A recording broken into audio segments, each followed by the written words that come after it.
د قیصر بابا په نوم یا جامع جومات چې 200,000 امریکایي ډالره لګښت پرې راغلی پرانیسته یې د کورنۍ چارو وزارت سرپرست وزیر الحاج سراج الدین حقانی له لوري ترسره شوه.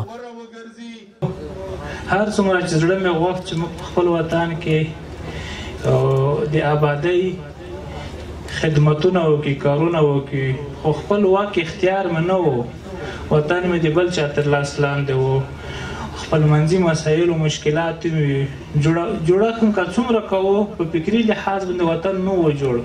الله جل جلاله وطن متحد کو د دې سپېڅلې ازادۍ په برکت سره. ښاغلي حقاني ورته مهال پر ګاونډي هیواد پاکستان هم د دې غږ وکړ چې هلته له مېشت افغانانو سره ښه چلند ترسره او په دې سره د ښه ګاونډیتوب استازیتوب وکړي.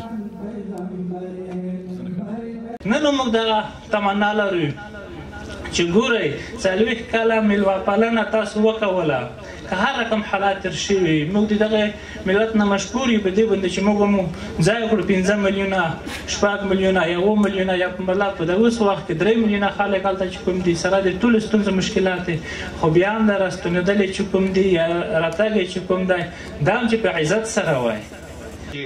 د امارت اسلامي په مراسمو کې ملي سوداګر مرزا کټوازي چې د یاد جومات مالی لګښت پر غاړه اخیستی و ویل موږ نه یوازې خوست بلکې د ټول هیواد لپاره د آبادۍ په فکر کې یو او هڅې به مو دوام ولري.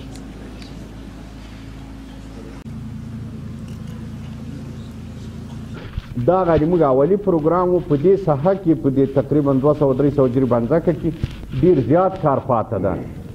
یعنې زه ووډ لرم چې دلته له 2 میلیونه ډالره زیات سرمایه ګزاري وکړم نو دا د خوشوالو دپاره ښه زیری ده.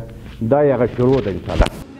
یا د عصري جامع جومات چې د خوست ازادۍ پر غونډۍ ګټې اخیستنې ته وسپارل شو چارې د 9 میاشتو په موده کې بشپړې شوې او ټولې اسانتیاوې لري.